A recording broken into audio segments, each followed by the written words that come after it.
maka kami nak merintis, kami nak mempelopori satu platform untuk menggerakkan aktiviti-aktiviti intelektual mencerahkan mahasiswa di UNIMAS pada ketika itu. Jadi agak getir untuk membuat pembaharuan sehingga kan pensyarah yang selama ini meminggir daripada PCS mula melihat, oh baru tengok ada perubahan PCS sekarang bila dah mula berada di dalam dunia intelektual, berwacana, berforum, bincang isu-isu semasa, panggil pensyarah, berforum dan sebagainya untuk bincang. Okay, jadi bila kita sebagai pelajar di universiti, maka kita perlu beralam minda kita bahawa kita adalah seorang mahasiswa. Kita bukan seorang penghibur.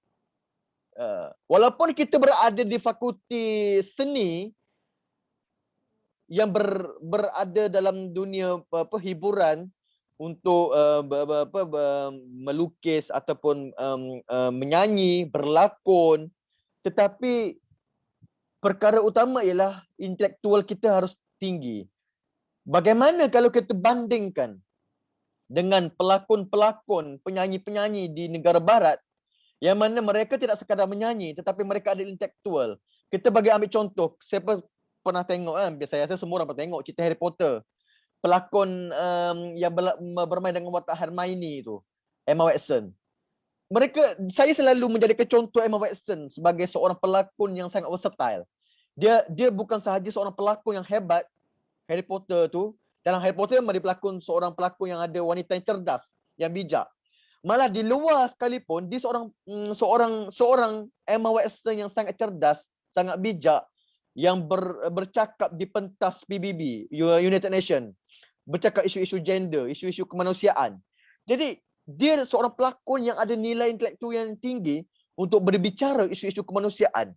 Jadi kita walaupun di Malaysia saya kira kurang, dan saya kira perlu ada orang yang kalau anda kata anda semua satu hari nanti menjadi seorang pelakon, seorang penghibur, jadilah penghibur yang bijaksana, yang ada intelektual, supaya lakonan atau hiburan anda itu memandaikan masyarakat. Jadi kalau anda berada dalam fakulti sains sosial, tugas anda bukan untuk bersosial. Ya, sosial itu penting untuk anda beralam masyarakat, untuk anda release tension, belajar penat-penat, of course nak bersosial, tidak salah. Tetapi jangan lupa tumpuan utama anda semua ialah seorang pelajar mahasiswa. Jadi perlu ada nilai intelektual yang anda boleh berbicara sebagai seorang intelektual. Anda kata anda menjadi seorang ahli sains politik suatu hari nanti, seorang pembicara politik dan sebagainya. Jangan sampai orang anggap anda tak ubah daripada orang yang tidak habis SPM cara bercakap. Pandangan yang anda keluarkan itu, jangan sampai orang kata aku yang tak masuk universiti pun boleh bercakap macam ni. Jangan. Jaga intelektual, jaga personality supaya anda semua ini boleh membawa satu wajah seorang mahasiswa Fakulti Sains Sosial dan Kemanusiaan. Itu penting. Kerana nak dibandingkan, saya tidak mahu compare dengan bidang-bidang lain sebab bidang-bidang lain dia ada sumbangan dan cara berbeza. Tetapi berbanding bidang-bidang lain yang lebih berurusan dengan makmal, berurusan secara individu, Fakulti Sains Sosial berurusan dengan masyarakat. Kita berurusan dengan masyarakat. Kita berurusan dengan orang luar, stranger dan sebagainya. Kita berurusan dengan satu masyarakat yang besar. Kita berada dalam masyarakat, hidup, memahami supaya kita dapat faham apa masalah mereka untuk kita tawarkan penyelesaian. Dan inilah seorang saintis sosial. Kita juga seorang saintis sebenarnya. Walaupun kita tidak berada dalam makmal lab, tapi makmal sebenar kita adalah masyarakat. Kalau orang sains tulen, orang kimia, orang biologi, makmal mereka di dalam satu tempat ada mesin, ada alat, ada sebagainya. Kita adalah seorang saintis. Sebab itu dipanggil social scientist. Walaupun saintis sosial kita tidak beralam makmal itu, tapi makmal sebenarnya kita adalah sekeliling. Kalau kita buat kajian terhadap masyarakat orang asli, maka perkampungan orang asli adalah makmal kita. Kalau kita buat kajian di kawasan sebagai contoh kawasan lorong-lorong memerhati memerhati industri pelacuran sebagai contoh, maka itulah makmal kita. Kalau kita mengkaji tentang perannya ahli politik, maka parlimen, pejabat menteri, itulah makmal kita. Kita ke sana, kita buat kajian. Jadi kita juga lah saintis.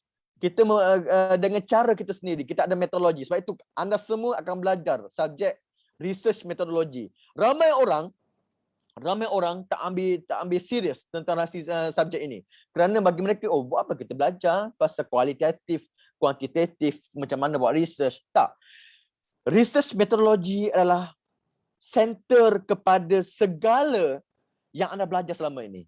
Anda belajar tentang teori, anda belajar tentang konsep, anda belajar tentang info-info, isu-isu, belajar tentang pemikiran tokoh-tokoh. Tetapi tanpa research metodologi, anda tak dapat faham macam mana nak gunakan semua yang anda belajar ini ke dalam masyarakat.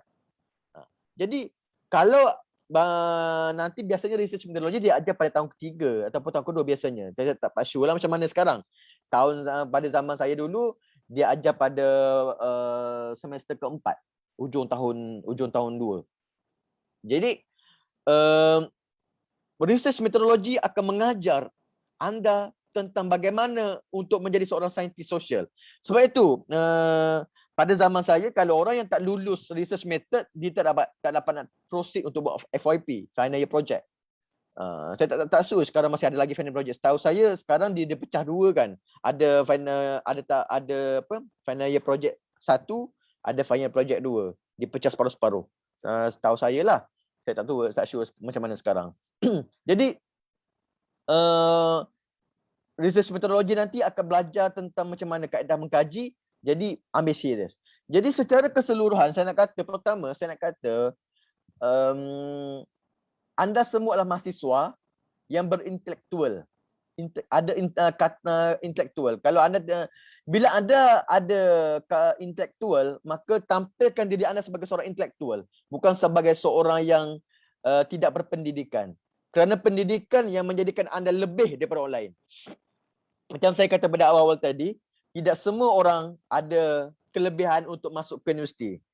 Ada orang dia punya kelayakan tidak melayakkan dia untuk masuk universiti. Ada orang layak masuk universiti tapi tidak ada kewangan yang kukuh. Dia ada masalah lain yang menyebabkan dia tidak masuk universiti. Jadi anda dengan kemampuan yang anda berjaya masuk ke universiti, belajar elok-elok, faham, mendidik diri anda dengan ilmu sebanyak mungkin supaya anda tampil sebagai seorang mahasiswa yang berintelektual ketika anda keluar ke universiti nanti. Banyak libatkan diri dengan wacana-wacana, intelektual, forum-forum. Dan kalau anda barangkali anda semua akan menggantikan sini-sini anda sebagai jawatan kuasa Persatuan Sains Sosial ini. Jadi tanamkan diri anda dengan sifat intelektual dan kemanusiaan supaya dalam fikiran anda kalau nak buat program ke, nak buat aktiviti ke, intelektual letak di hadapan dahulu. Nak buat program hiburan yang berintelektual. Nak buat program kebudayaan yang berintelektual, yang boleh memandaikan masyarakat, bukan sekadar menghiburkan, tapi boleh memandaikan mahasiswa lain. Supaya kalau mereka menari yang bijaksana. Kalau mereka bernyanyi yang bijaksana. Apatah lagi kalau anda fokus nak buat forum dan sebagainya. Jadi dan yang kedua, selain intelektual, yang kedua ialah fahami diri anda sebagai pelajar sains sosial, maka anda sebuah saintis sains sosial, maka gunakan sebaik mungkin kelebihan yang anda ada ini untuk memandaikan diri sendiri dan memandaikan masyarakat. Terima kasih. Terima kasih Saudara Ahmad Muziru. Kita teruskan kepada lagi mana-mana panel Syafiq ataupun panel kita yang satu lagi. Okey, saya lah ya, Saudara Syafiq. Okey, untuk bagi tips ataupun advice kepada pelajar-pelajar yang baru ataupun yang sedang menuntut di FSS ni. Okey, bagi saya lah, saya akan sepanjang pengajian ni, please jangan malas. Jangan malas untuk buat assignment please submit on time. Orang kata macam, and then and then jangan malas buat yang betul-betul, maksudnya jangan plagiarize. Please jangan plagiarize assignment senior ataupun just Google. Jadi pada masa ni kita perlu jadi cuba belajar jadi lebih pada critical dan analytical, supaya benda dalam tu kita proses untuk macam mana kita untuk kita menjadi seorang yang pemikir yang hebat. Maksudnya kita tahu macam mana nak buat sesuatu benda lah.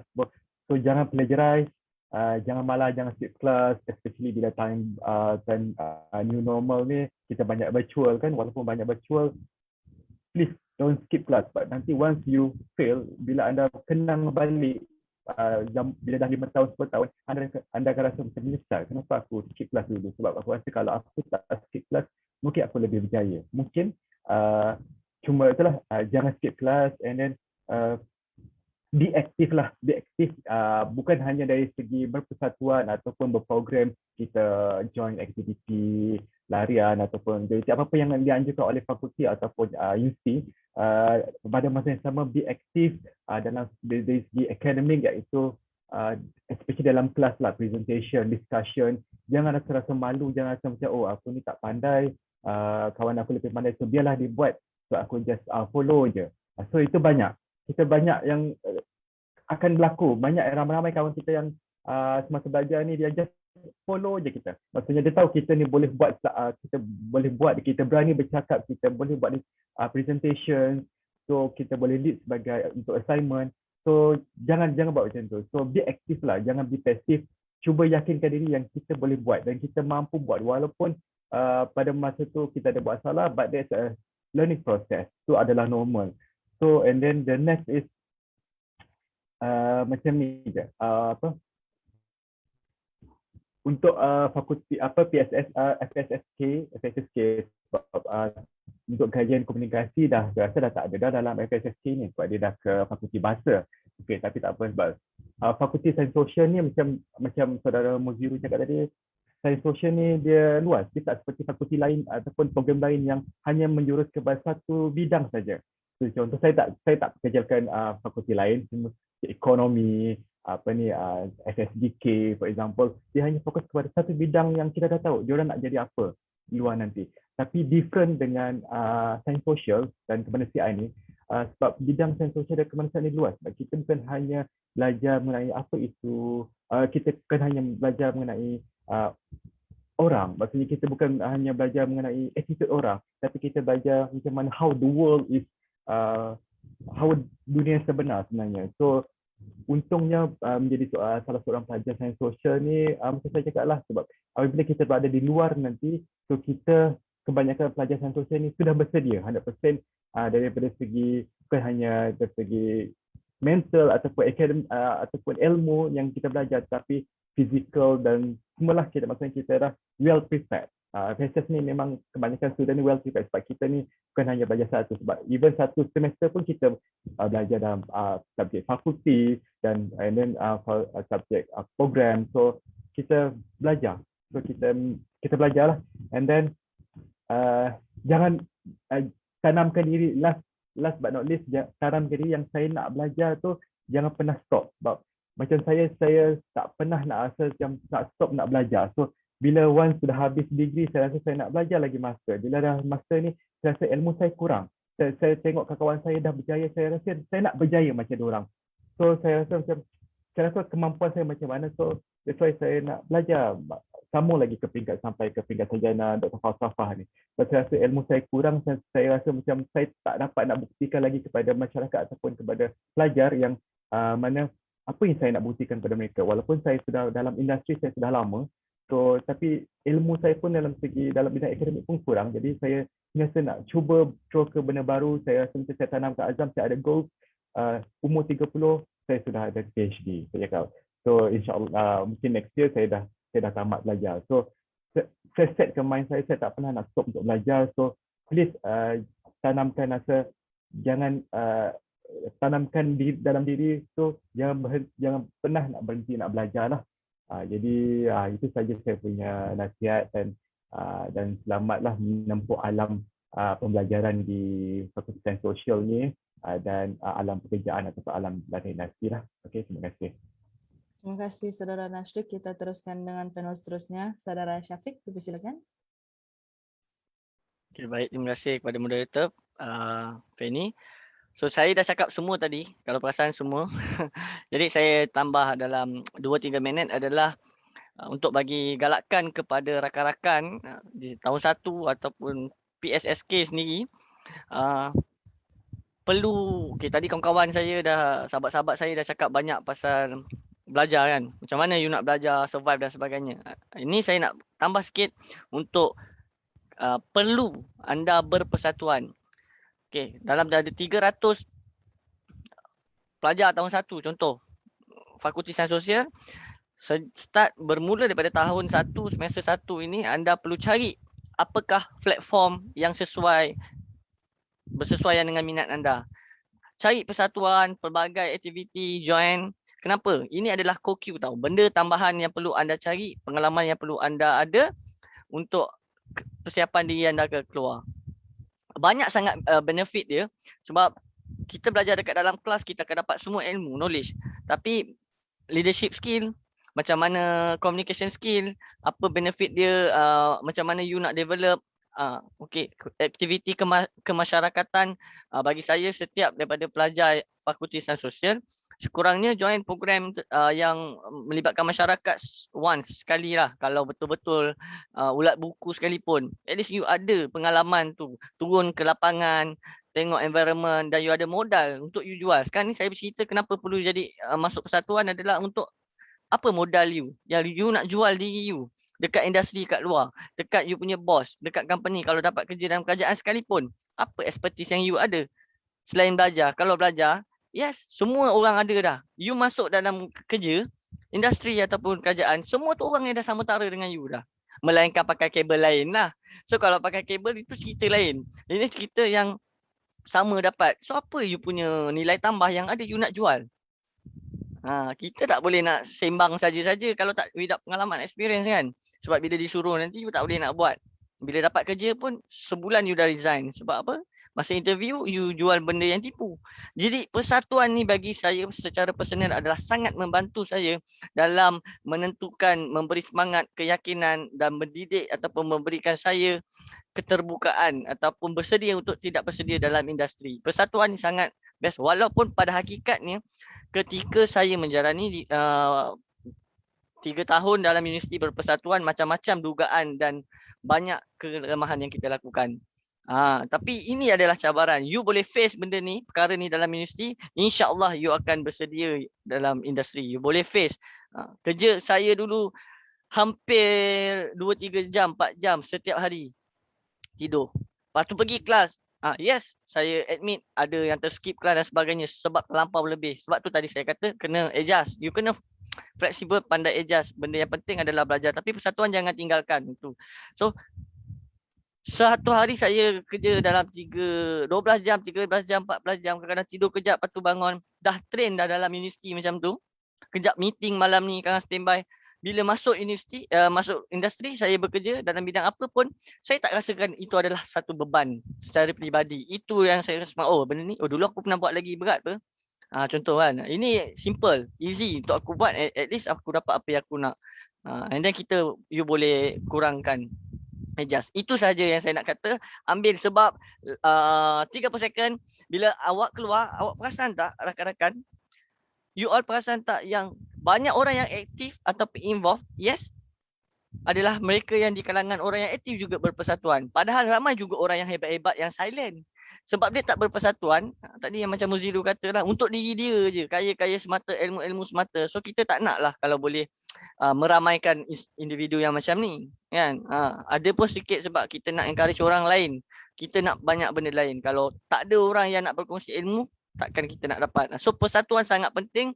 You akan perasan nanti bila you dah keluar, alamak dulu aku tak tahu ni, nanti macam mana.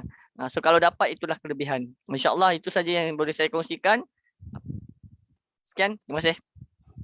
Terima kasih kepada semua ahli-ahli panel kita pada hari ini dan semoga segala perkongsian diambil manfaatlah kepada para hadirin sekalian. Sekarang kita beralih kepada sesi Q&A. Saya serahkan kepada Gil. Okey, baiklah. Untuk sesi Q&A ini, saya minta rakan-rakan pelajar yang mempunyai persoalan ataupun keraguan di minda, sila utarakan. Sama ada anda ingin membuka mic, nyatakan, "Hai, nama saya dari program, saya ingin bertanyakan kepada panel," begitu. Dan sekarang masa dan tempat saya serahkan kepada rakan-rakan pelajar yang ingin bertanyakan soalan. Dan jangan risau, anda boleh membuat komen ataupun maafkan saya, anda boleh mengutarakan soalan di ruangan chat box. Ya.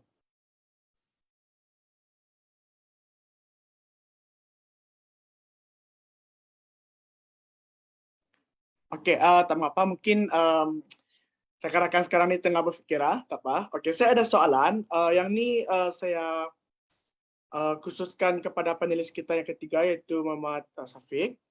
Okay, apakah cabaran utama sebagai pelajar di universiti? Saya tahu tadi saudara ada mengatakan tentang permasalahan pengurusan masa.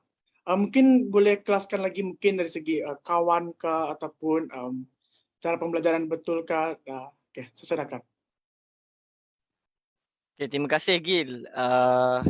Gil ni saya kenal nama. Daripada sini saya, batch Muziru, saya panggil Kak Yaya. So dia kata dia pernah kenal Gil, anak didik. Saya cakap itulah kelebihan alumni tadi. Sentuhan tengok-tengok, oh rupanya kenal dan sebagainya. Kita pun tak sedar kan. Okey, soalan dia. Cabaran saya, okey, secara personal, terima kasih kepada Gil sebab tanya soalan ni. Memang banyak kalau kita cerita pahit getir cabaran yang ada dalam universiti yang kita lalui. Dan alhamdulillah, pertama-tama saya mesti kena terima kasih dengan semua pensyarah saya, semua senior yang ada, yang akan insan ni, kalau Tuhan dia akan hadirkan orang-orang ni kalau kita cari bila kita susah tau. Kadang-kadang orang tu dia tak rapat sangat dengan kita, tapi dia akan tiba-tiba time benda yang kita perlu ni dia ada. Contoh, saya okey, kita ada masalah tentang pada kebiasaan dia. Saya rasa PSSK yang sekarang ni mungkin dia ada rasa sedikit lah. Tapi kita tahun satu kita kenal kawan-kawan kita sebab kita tak ada apa-apa title. Kita tak ada apa-apa title, kita pun tak ada apa-apa rekod baik dan buruk. So kita friendly, semua orang. Boleh kata 100 orang, 100 kita boleh kenal. Ramah kan, sebab saya memang masuk-masuk suka bercakap, suka berkenal dengan orang, explore dan sebagainya. Tapi bila masuk ke semester 2, semester 3, bila kita dah ada jawatan, kita dah didedahkan, kita pun dah bagi, okey, ini penting, ideologi. You dah ada ideologi, okey. Dia akan ada satu konflik yang berlaku. Dia bukan konflik of interest, tapi konflik yang berlaku di mana kita punya pemikiran ideologi tak sama dengan orang lain. Dia hatta bukan dalam persatuan tau. Dia dalam kelas. Okey, dulu kita ingat lagi Prof Yu. Kalau ada tak sekarang Prof Yu? Masih ada ke? Saya rasa dah bersara. So dalam subjek dia, ini penting untuk semua. Dalam subjek Prof Yu pasal saya lupa, tapi berdiskusi pasal feminisme. Sudah pastinya nanti dalam kelas tu anda boleh bayangkan lah, lelaki akan pertahankan kelebihan lelaki dan perempuan akan cakap kenapa. So kita berdiskusi, dan bila kalau kita menjadi student yang terlampau serius berdiskusi, kita akan berbeza dengan pandangan kawan-kawan kita yang lain nanti. Apa dia nak? Tunggu keluar kelas nanti. Kita terus jadi tak ngam, bertekak tak habis, bergaduh. Itu belum cerita lagi bab politik, bab sebagainya. Ini adalah sebenarnya masalah yang berlaku yang saya face. Dan macam mana kita nak handle lah, saya boleh kongsikan 1-2 perkara. Tapi bukan saya handle pada ketika itu. Saya sedar setelah saya bergraduasi lah. Itu penting dia nak share kepada anda, jangan lakukan. Sebenarnya yang menjadi titik pokok dia, masalah konflik berlaku adalah kita, mahasiswa. Saya sendiri mengambil perbincangan tersebut terlalu serius. Sedangkan ini bukan Dewan Parlimen. Kita boleh terus buat keputusan dan sebagainya. Itu idea. So idea ni hak masing-masing. Macam mana kita nak respect? Okey. Konsep dia mudah, kita boleh ambil dalam konsep parlimen negara, parlimen Malaysia yang ada. Kita boleh bergaduh, berbahas segala perkara dalam dewan parlimen. Kalau kita dalam kuliah, dalam virtual ni, atas prinsip ilmu. sebab ada pensyarahan. Kita keluar kelas, kita lupakan tadi ideologi yang kita dah perjuangkan dalam kelas. Kita jadi kawan yang tak ada apa, tanyalah soalan dan sebagainya. Tolong cari gap kalau ada, kenal pasti. Kawan-kawan yang tak suka, entertain dia orang. Please, you kena belajar benda ni. Sebab bukannya untuk kadang-kadang, bukan untuk orang entertain kita dulu. You kena, dalam industri pun sama, you kerja, kalau dah perangai bos you tak suka, nak tak nak you kena kerja. Ataupun you ada dua benda je. You kerja kat situ, you merana. Kalau you tak nak cuba entertain dia, cuba rapat, faham dia, ataupun you leave it, you kena berhenti kerja. So dekat universiti tak boleh, kita bersama mereka semua 3 tahun. Macam keluarga, macam adik-beradik. Itu yang pertama yang saya face. Dan yang lain adalah kita dengan pensyarah, kita dengan pensyarah yang tak suka kita punya pembawaan. You dah argue dengan pensyarah, kita argue. Sedangkan kita tahu juga pensyarah tu punya idealisme dia apa. So kita kan nak write soalan, kita nak jawab dalam paper ni. Kalau kita punya tadi kecenderungan kepada apa yang bukan yang dibawa ataupun yang diwar-warkan, yang diperjuangkan oleh pensyarah tersebut, for sure maka you akan dapat kurang punya. Saya contoh, saya ambil contoh, ini macam mana kita nak selesaikan masalah. Sebab tu saya kata tadi, bila dalam kalau Muziru dia akan cakap sebab dia pejuang ilmu, maksudnya kita kena bertulis, berjawab soalan tu atas nota fakta yang betul, tak payah nak bias dengan pensyarah. Okey. Pada saya, sudut yang lain yang pernah saya buat adalah saya buat fail. Oish, ini tak boleh jadi. Ini kalau dalam kelas dia tahu kita, contoh kita bersatuan, kita baik dengan HEPA, kita takkan nak ajak student jadi pressure group, mogok dan sebagainya, sedangkan benda tu kita belajar dalam kelas, betul. So pensyarah akan cakap, kenapa you tak jadi pressure group? Takkan ada MPP macam ini duduk diam, apa ni, bas tak ada, itu tak ada. Takkan nak ikut dia cakap HEPA, contoh. Dalam kelas kita diam, kita relax, kita tenangkan, so kita faham. Kita jangan terlampau ambil serius dengan jawatan, kita hormat pensyarah dengan kawan-kawan. Kena menganjing tu biasa, istilah menganjing. Apa ini itu, relax je, tak ada apa. Aku bukan Perdana Menteri pun kan.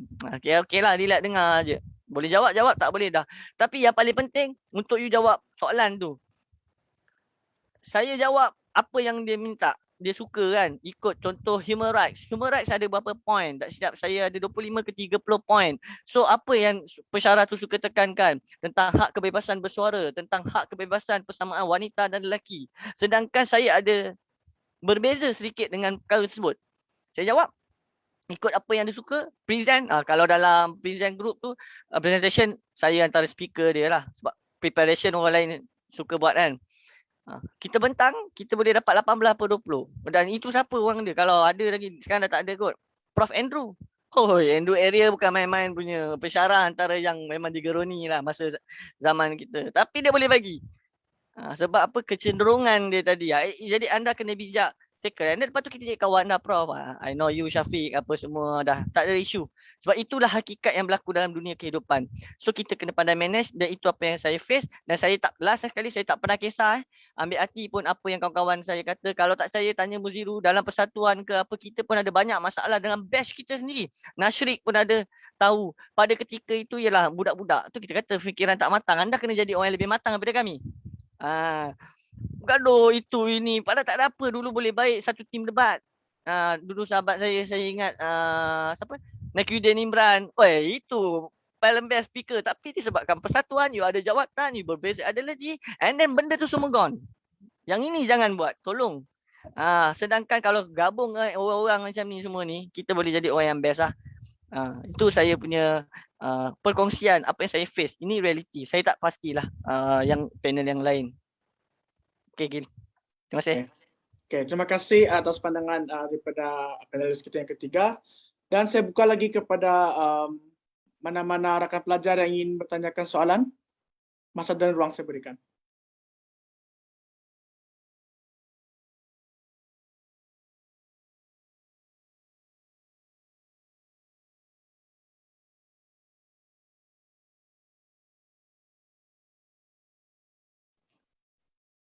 Okey. Nampaknya saya lupa baca di textbook. Okey. Di sini ada persoalan daripada Okey. Daripada Rosnan Majung. Okey, dia cakap, "Hai, saya daripada WA21. Macam mana nak perbetulkan persepsi orang terhadap politik sebab bila cakap pasal politik, orang akan pandang serong." Okey, yang ni persoalan ni dia tidak tertumpu kepada mana-mana panelis. So, mana-mana panelis yang nak terus memberi pandangan boleh buka mic lah. Ini soalan kat Syafiq ni, Syafiq pelajar politik. Mana Syafiq hilang dah? Ada. Saya lagi. Dua-dua soalan yang itu Syafiq tu yang berdua-dua soalan Allahu tu. Akbar. Dua. FPP pun. Muziru, Nasrik sama je boleh jawab. IR bukan Saya bukan politik. FPP. You Saya bukan kena FPP. Yalah, untuk IR politik, kita belajar politik more kepada skop Malaysia tau. Muziru, awak tu skop international lagi. Mungkin ambil lah pandangan awak sikit. Share sikit, Muziru. Okey. Saya WA15 kan. Tapi WA15 dengan 21 ni adik-beradik je sebenarnya. IR belajar politik antarabangsa. Politik belajar tentang politik Malaysia. Macam mana perbetulkan persepsi orang terhadap politik sebab bila orang baca kat politik pandang serong. Okey, yang ini ambil tumpuan ketika anda belajar subjek introduction to political science nanti. Yang ini saya mula faham betul-betul pasal politik selepas saya ambil subjek itu. Masa tu Dr. Faizal Haziz mengajar. Sekarang dia Suruhanjaya, dia bekerja di Suruhanjaya Pilihan Raya SPR.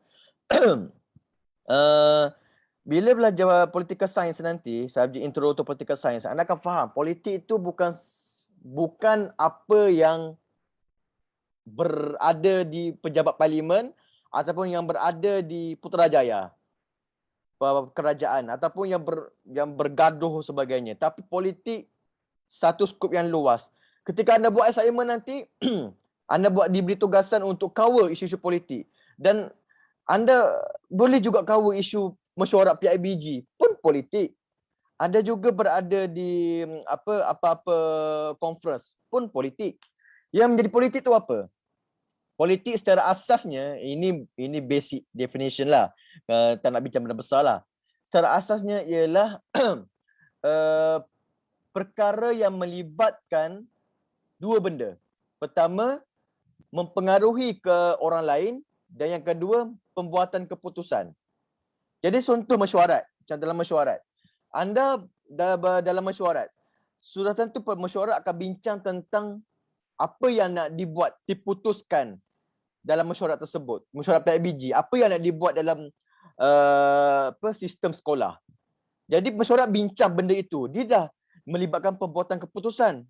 Lepas tu, orang yang membentangkan idea dalam mesyuarat akan cuba mempengaruhi orang lain untuk bersetuju dengan idea dia. Itu sudah menjadi mempengaruhi orang lain.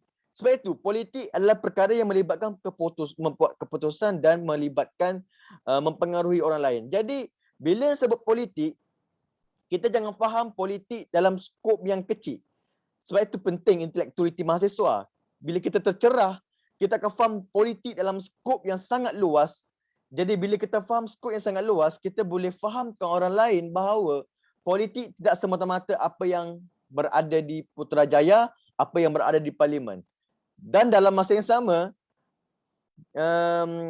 bila kita tengok situasi ahli politik kita sekarang, kita nak masuk spesifik lah.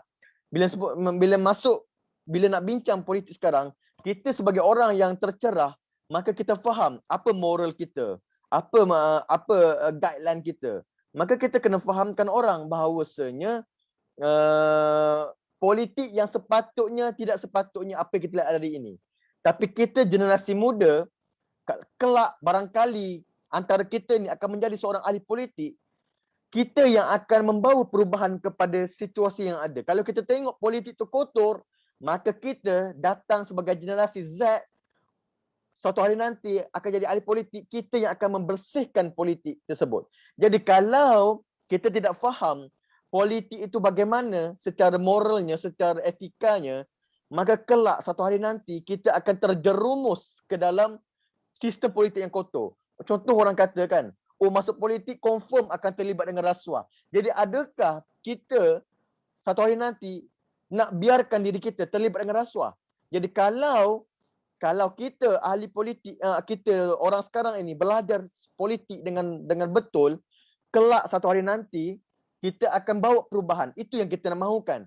Kalau kita rasakan politik hari ini kotor, maka kita suatu hari nanti bersihkan. Kitalah yang akan bersihkan itu. Jadi kalau saya nak balik semula kepada soalan Rosdan tentang nak betulkan persepsi politik, sebab bila cakap politik pernah serong, maka jawapan yang bernas ialah kalau kita tengok politik hari ini serong, maka hari ini aku belajar politik supaya satu hari nanti aku yang akan bersihkan politik yang serong itu. Kalau aku jadi ahli parlimen, kalau aku jadi Perdana Menteri, aku yang akan bersihkan semua yang keserongan, kekotoran itu. Itu sebab aku belajar di Unimas, ambil politik, nak jadi seorang yang bijak dan betulkan apa yang salah pada masa hadapan.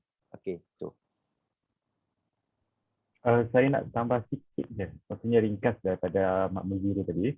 So untuk kita buang persepsi terhadap orang cakap pasal terhadap politik ni, satu je, kita sebagai student lah, kita sebagai pelajar, sebab kita anak muda kan, sebab satu kita perlu tahu isu-isu semasa. Maksudnya isu-isu semasa yang pentingnya apa yang mana dalam negara kita, macam apa dasar-dasar kerajaan, persepsi ataupun pencapaian kerajaan terdahulu ataupun kini dah lakukan. And then itu satunya. And then second is apa yang kita nak buat, kita mesti berlandaskan fakta. Apa contoh kalau kita nak buat assignment terhadap macam berkaitan dengan politik ke apa ke, mesti berlandaskan fakta. Even kita nak melontarkan sesuatu, maksudnya ketidakfaham kita mencurhat, orang kata curahan hati terhadap politik semasa di media sosial. Kita cakap jangan hanya ikut sembrono. Kita cakap mesti berdasarkan fakta. Buat research. Research itu penting sebelum kita melontarkan sesuatu. Sebab kalau kita main cakap sembrono, orang akan kata, budak ni memang tak pandai, kurang cerdik sebab apa yang dia cakap itu mungkin salah. Dan orang akan boleh hentam balik kita. So, buat kajian sebelum cakap tu dah fakta itu amat penting untuk kita betulkan persepsi orang terhadap politik ni. Okey, baiklah, terima kasih atas pandangan daripada kedua-dua panelis kita. Sekarang saya mempersilakan Lunca Mina. Tadi dia ada buka mic dan buka kamera, tapi saya terus cut off dia. So sekarang saya bagi peluanglah kepada Lunca Mina untuk memberikan persoalan. Okey.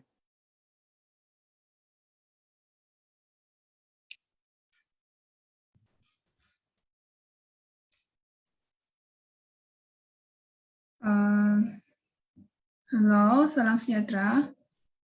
Okay, saya Lunca Mina dari Kajian Hima Sosial dari tahun 1. Saya ingin bertanya tentang macam mana kita nak belajar Inggeris, sebab kita sedia maklum bukan semua orang dia pandai bahasa Inggeris. Okay, macam saya sendiri, saya memang dari Form 6 memang kurang dalam bahasa Inggeris macam itu. Bila kita masuk ke universiti, kebanyakan lecturer dia akan mengajar dalam bahasa Inggeris. Jadi bila dia bagi slide, bagi PowerPoint pun semua dalam bahasa Inggeris. Sebagai seorang student, macam mana kita boleh mengambil inisiatif untuk belajar bahasa tersebut? Itu saja. Terima kasih. Untuk enhance dalam bahasa Inggeris ni, saya pun taklah orang kata fluent sangat in English. Cumanya bagaimana saya buat? Senang je sebab saya suka menonton drama ataupun kan kita ada Netflix kan, yang saya suka tengok menonton contohnya Downton Abbey for example. So penggunaan bahasa Inggeris diorang dalam drama ini bagi kita menggunakan British, so sangat bagus. So daripada situ apa yang pelakon-pelakon tu cakap, so saya cuba ajukkan balik, saya cuba terapkan dalam bahasa dengan kawan. Salah tu tak apa, benda tu kita belajar. And then lagi satu, senangnya untuk kita belajar sebab zaman sekarang zaman teknologi, so software yang ada untuk kita belajar adalah Grammarly. Saya rasa sangat sesuai sebab kita tahu kelemahan kita mungkin based on grammar lah. Grammar tu mungkin banyak kita salahkan. Grammarly ni bagi saya sangat membantu dalam kita buat assignment, untuk kita buat assignment lah, kebanyakan assignment grammar ni sangat membantu sebab dari situ kita belajar penggunaan penggunaan grammar yang betul lah, nouns, verb semua tu dengan yang betul. Sebab proses tu tengok cerita, baca buku ke dengar lagu, sebab benda tu akan proses macam mana kita nak belajar bercakap. Jangan merasa mudah malu untuk bercakap dengan orang. Kalau walaupun kawan kita tu gelak kita macam apa kau cakap ni, kau salah cakap, sebut pun salah, pronounce pun salah, tak apa, that's a process. Sebab diorang pun bukannya hebat sangat nak bercakap seperti kita tengok orang-orang luar negara sana. Orang luar negara pun kebanyakan bercakap pun still ada masalah grammar juga. So it's common, biasa. Cuma jangan pernah putus asa untuk belajar bahasa Inggeris. Kesalahan tu tetap ada, jangan putus asa. So banyak cara sekarang ni, dalam zaman teknologi, zaman dunia baharu ni, banyak kita boleh belajar bagaimana cara untuk kita belajar bahasa Inggeris ni dengan mudah. Okey, terima kasih atas tip-tip yang diberikan. Okay, terima kasih penulis kita. Sekarang saya buka lagi ruangan kepada mereka yang masih ingin membuat persoalan. Boleh buka mic ya? Boleh saya cuba? Okay. Siapa dah cuba? Sorry. Okay, selamat sejahtera kepada semua. Okay, saya Emmanuel Ronan daripada program DPM, Development Planning and Management, WAA22. Okay, saya ada dua persoalan daripada saya. Yang pertama adalah soalan ini menuju kepada abang senior kita, Abang Mizuru. Okay, Abang Mizuru, bagaimanakah nak buat aktiviti dengan intelektual dan apakah idea yang abang dapat curahkan untuk kami lakukan pada masa depan untuk program ini? Dan secondly, ini untuk nama anak abang lah, abang bersenior dari panel. Sedia maklum bahawa skop kerja untuk fakulti kita ini social and humanity ini luas, tapi bagaimanakah nak fokus bila ingin apply untuk pekerjaan nanti? Okay, sekian.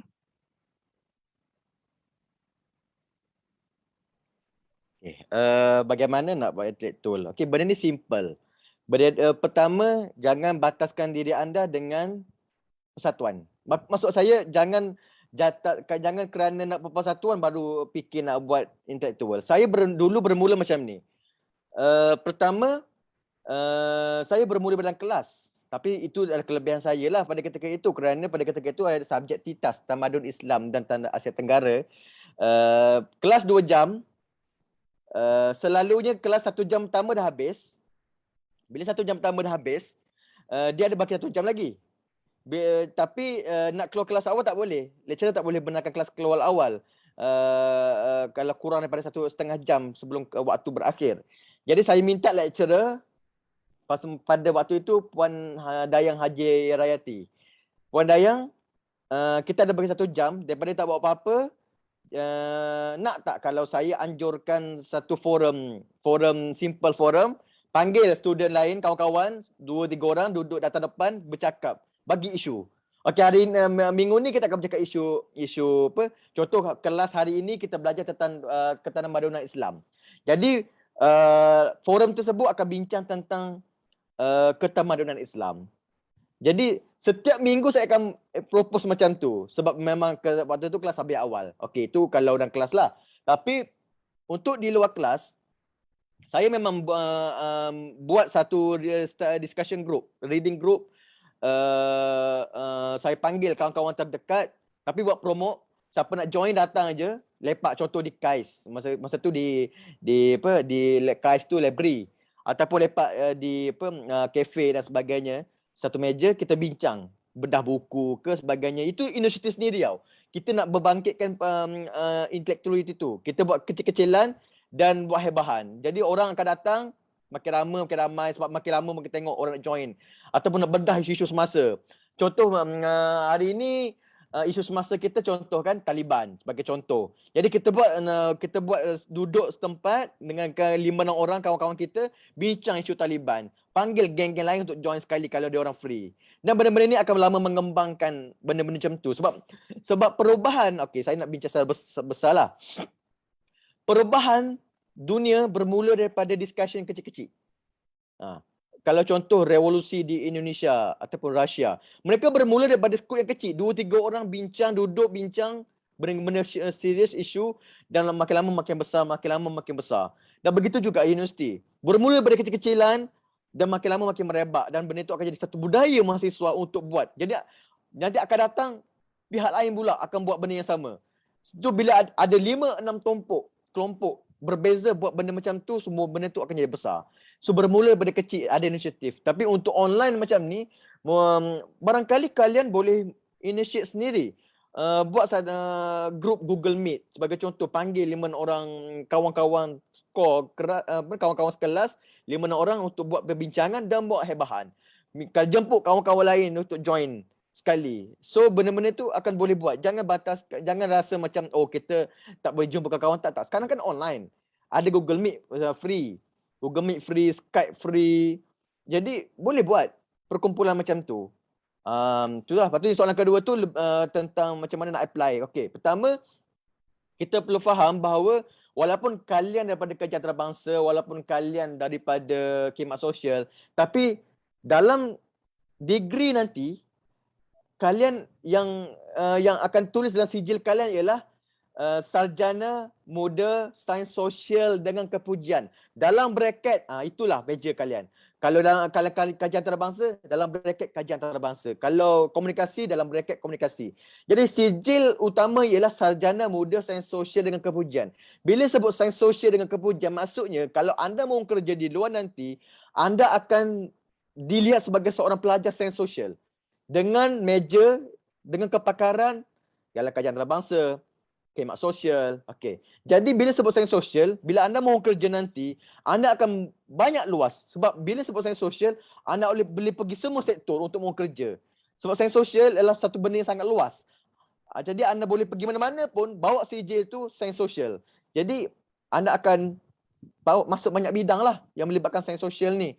Boleh pergi muzium, boleh pergi sana, banyak-banyak tempat boleh pergi.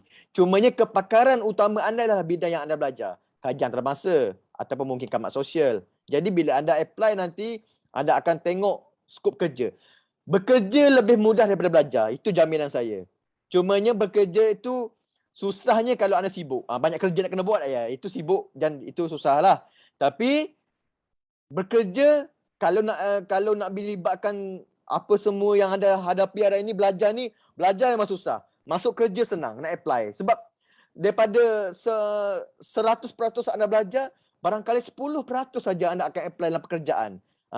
Dan itulah memerlukan kemahiran kritis dan kreatif anda untuk memastikan kerja anda nanti bagus. Itu je. Okey, baiklah. Terima kasih atas pandangan daripada panel panel Mizuru. Okey, seterusnya saya buka soalan yang terakhir sebelum kita tamat pada slot ini. Ada beberapa soalan daripada rekan pelajar? Sila utarakan ya. Okey. Hai panelis. Saya Jessica Anatatat selaku Exco maafkan saya. Exco Sukan dan Aktiviti. Okey, soalan saya berbunyi begini. Sekiranya kita graduate degree sains sosial kan, bolehkah kita jadi warga pendidik, khususnya menjadi seorang guru tapi bukan pencara? Is it possible?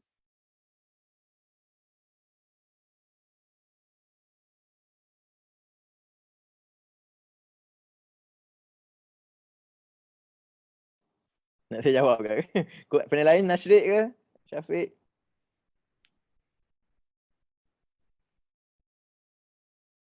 Okay, sebenarnya guru biasanya kita di UPSI memang dilatih untuk guru Universiti Pendidikan Sultan Idris di Perak.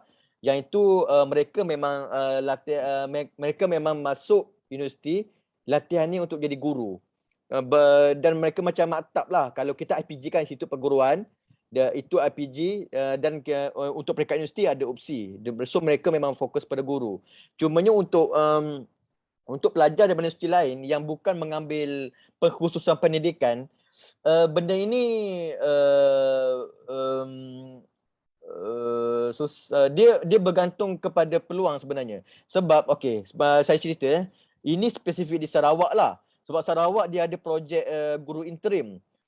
Projek guru interim ni dia ambil student-student universiti yang bukan daripada bidang perguruan untuk serap masuk kepada bidang perguruan sebagai guru ganti pada asalnya. Ramai kawan saya, batch saya di Unimas yang menjadi guru sekarang sebab mereka mengambil skim guru interim. Ini Sarawak je yang ada skim ni.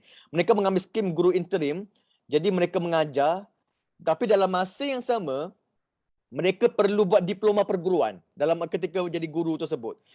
Mereka selama 3 tahun tu mereka akan diminta masuk ke institut perguruan untuk mengambil diploma perguruan selama 2 tahun supaya mereka ada CJ certificate sebagai seorang guru pula.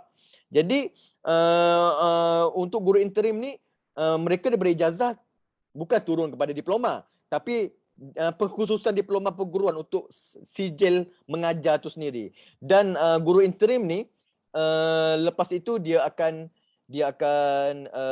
diserap masuklah ke dalam sebagai guru yang betul setelah 3 tahun menjadi guru interim ni. Jadi kalau Sarawak saya tahu memang ada skim guru interim, boleh mohon. Cuma kalau di belah lain, Sabah ke ataupun Semenanjung ke, yang ni saya tidak pasti sangat ya, macam mana nak masuk guru interim. Cuma ada beberapa orang kawan saya dia hantar permohonan di KKM, Kementerian Kesihatan. KPM, Kementerian Pendidikan Malaysia, hantar permohonan untuk menjadi guru. Jadi ada beberapa, tak ramailah yang dipanggil untuk mengajar. Tapi biasanya bermula sebagai guru ganti je dulu. Contoh ada sekolah yang guru je tu cuti 2 bulan bersalin ke apa sebagainya, diserap masuk sebagai seorang guru. Tapi dalam proses tersebut, kalau dia dilihat berkualiti, maka boleh pula diikat kontrak dan slow-slow masuk ke dalam sistem perguruan. Itulah saya tahu, tapi nak detailnya kena tanya orang yang daripada bidang perguruan lah, macam mana sistem perguruan itu berfungsi untuk orang yang di luar bidang perguruan untuk masuk ke dalam bidang perguruan. Okay, baiklah.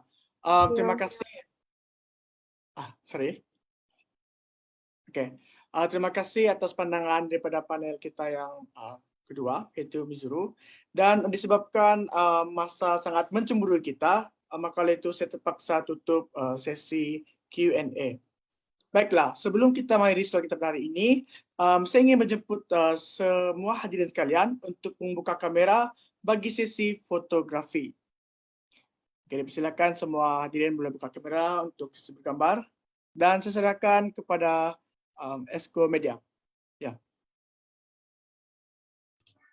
Oke, ready semua. Oke, kamu senyum saja sebab banyak tidak muat dalam satu screen saja. Jadi kamu semua ready je lah. Itu kamera. Oke.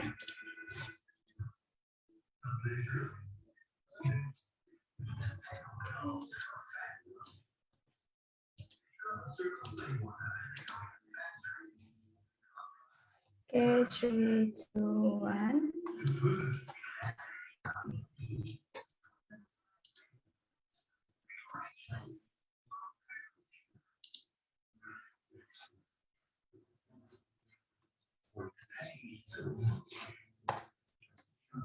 Oke, sekejap ah.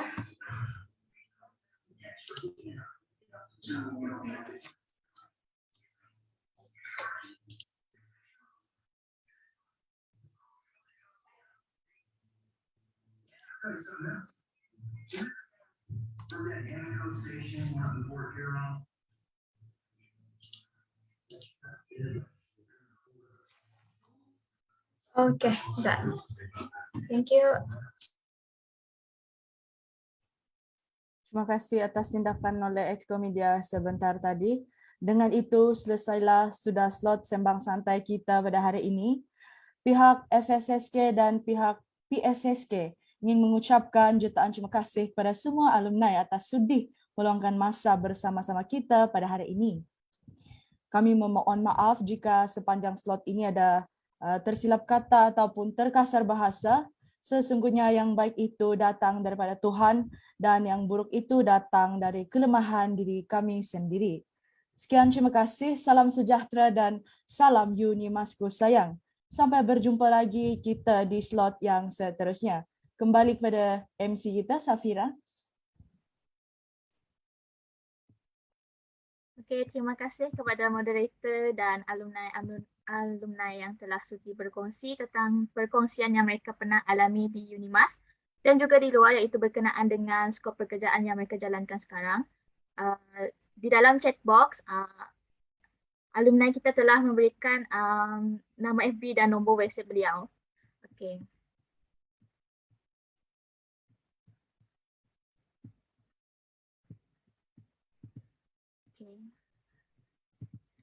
Secangkir teh pengubah letih, dengan ini program kita akan berhenti dan berehat seketika bagi memberi laluan kepada para hadirin untuk berehat ataupun memberi sedikit ruang nafas untuk anda semua supaya kita sentiasa segar untuk slot yang seterusnya.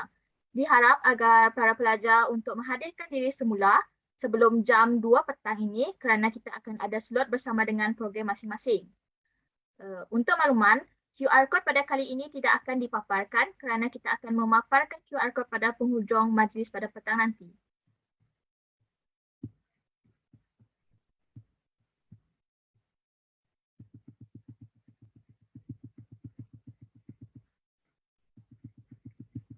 Sampai kita berjumpa lagi di slot yang seterusnya pada pukul 2 petang ini nanti. Sekian, terima kasih.